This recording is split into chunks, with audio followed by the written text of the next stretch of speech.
Also in the presidium of EPSO for quite some time. I did whatever I could do as member of the presidium of EPSO. Comrades, Comrade Romesh, he was one of the towering personalities of, I can use the communist movement, the solidarity movement in the world. I was secretary of All India Youth Federation in Tamil Nadu between 1975 to 1985. During that period only, I came to meet Comrade Prasad. He came to Chennai. He was to address a huge meeting. That was the time the people of South Africa were fighting against apartheid.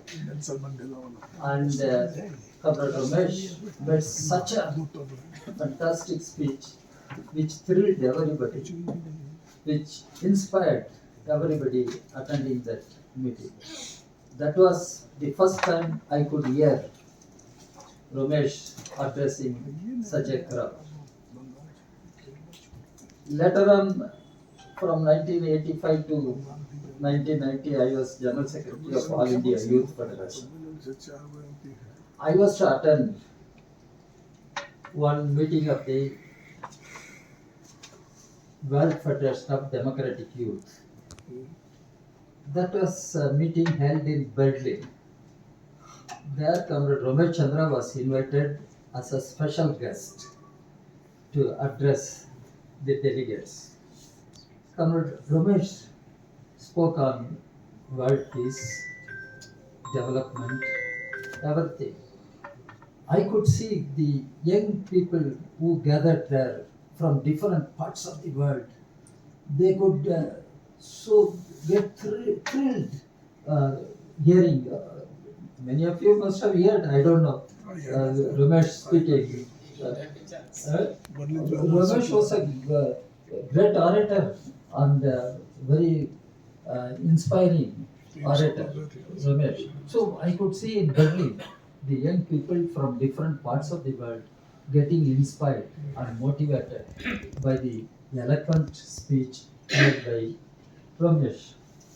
Later on, I became his colleague in the party leadership, National Council of our party, the Communist Party of India.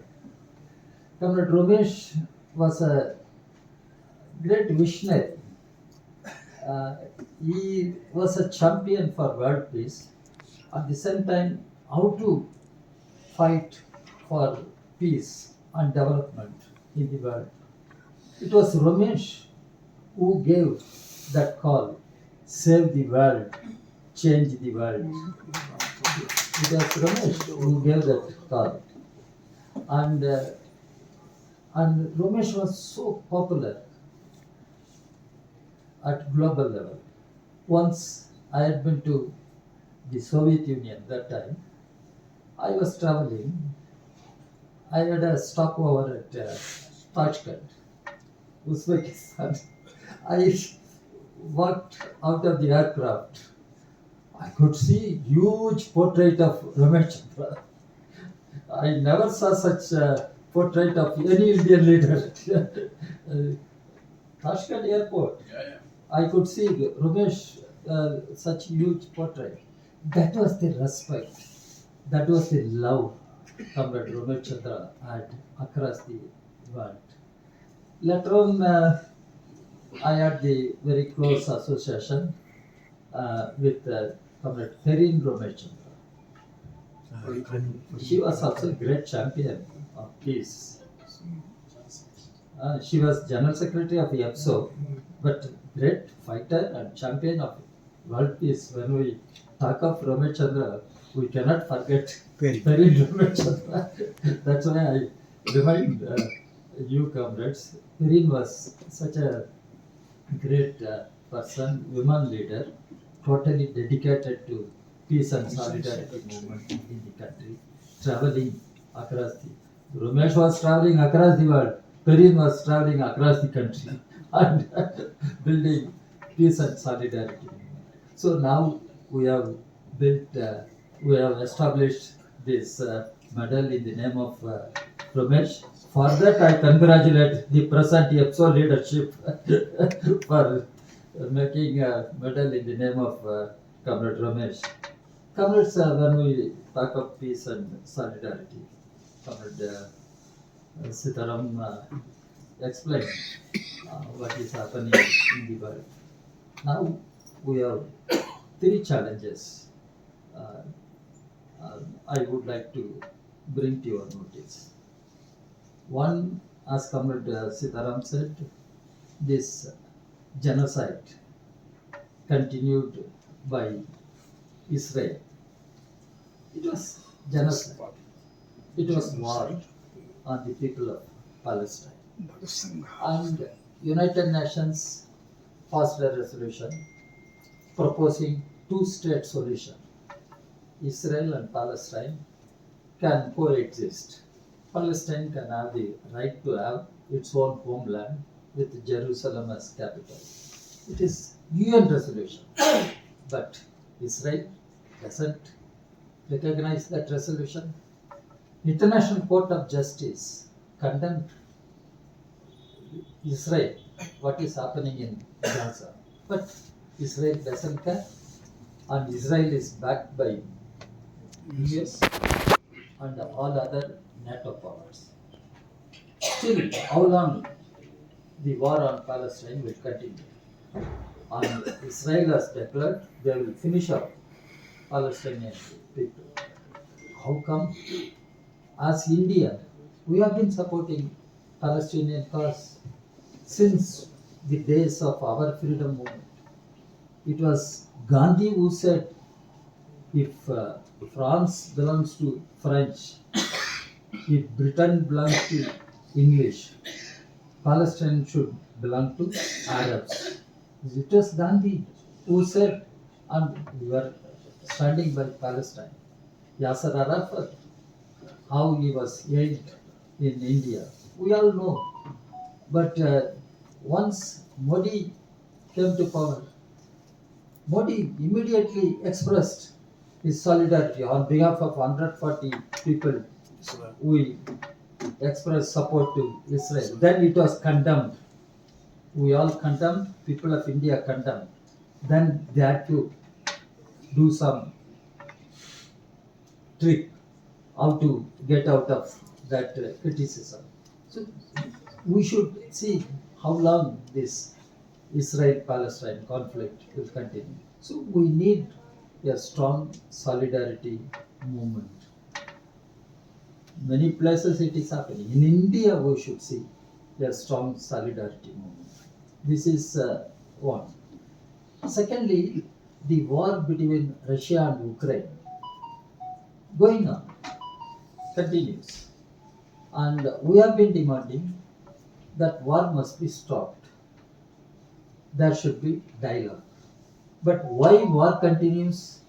Because of NATO.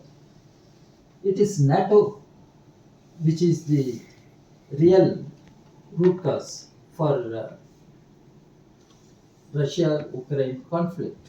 Because NATO was founded in a particular context, historic situation, North Atlantic Treaty Organization.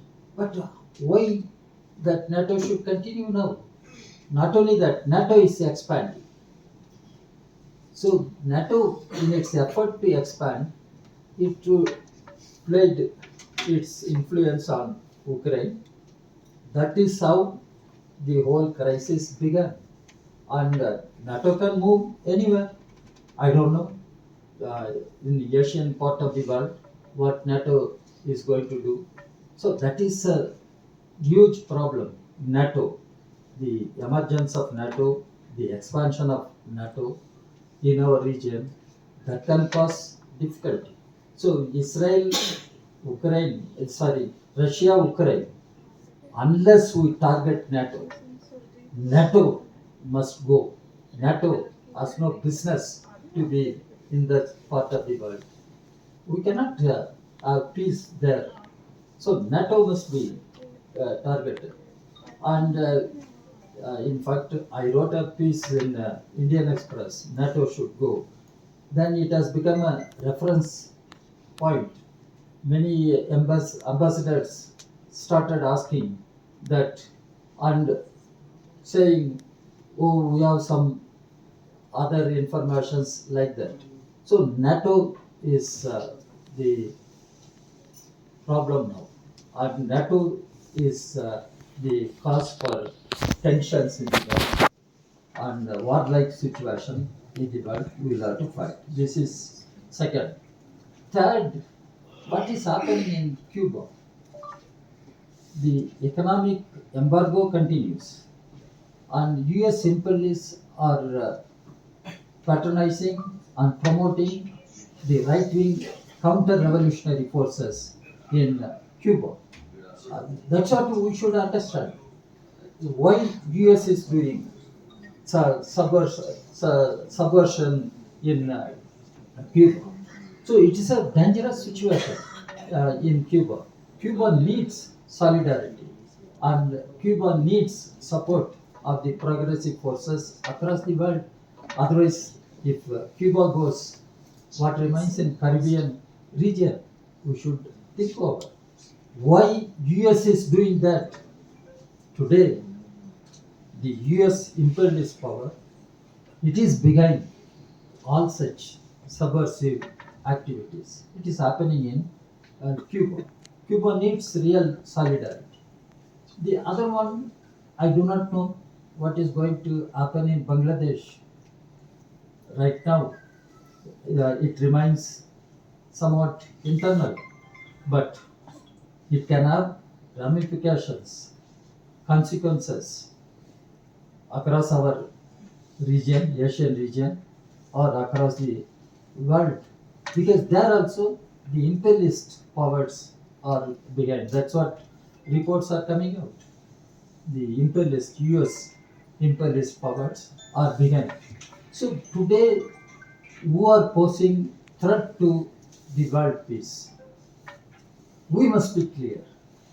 It is US imperialism, NATO, and the allies of imperialist powers.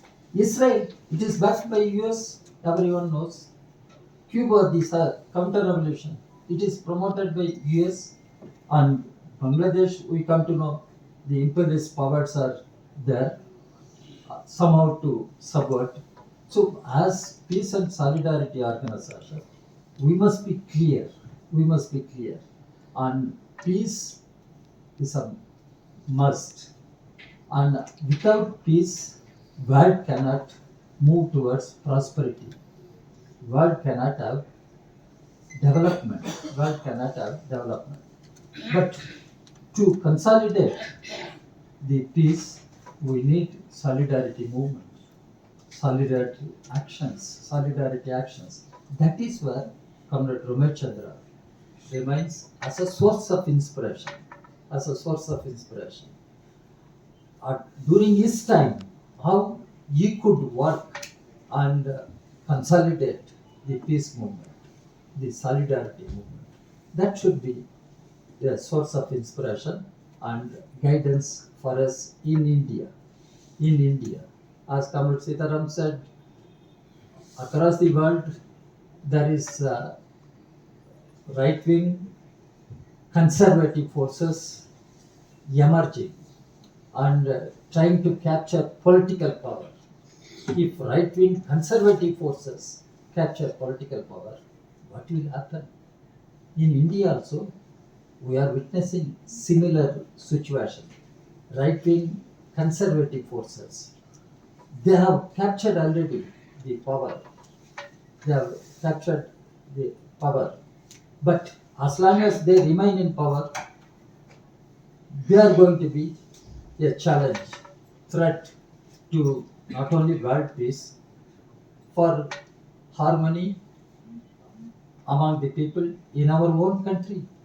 And the religious revivalism that is being promoted, that is dangerous. and we need harmony, social harmony, religious harmony among the people. So many things are linked, interlinked. So EPSO should keep in mind how to build our organization, how to bring more new forces, and how to enlighten them. How to enlighten them. Now youth students play an important role, whether it is Latin America or Europe or in several parts of Asia. The youth and students, they are on the streets, they are fighting for some change, and we should take note of what is happening and how the youth and students are in the forefront. So peace and solidarity organization should not be seen as an organization of old people. Young people also should come, because fighting for peace is the task of young people, the youth students, and fighting for development, fighting for progress. It is the task of young people, and we must keep EPSO as a very dynamic, very vibrant, youthful movement, and we should stand up. EPSO should be a leading force to mobilize the people in the struggle for peace and development, not only in the world and in our own country. So I take this opportunity once again to thank the present leadership of EPSO for honoring us, for recognizing our work, and I was in the presidium, now I am not, but I am there always with you. I was there with you yesterday, today, and I will be with you. It is our common struggle. It is our common mission, and we must carry forward our struggle. Thank you very much. Now,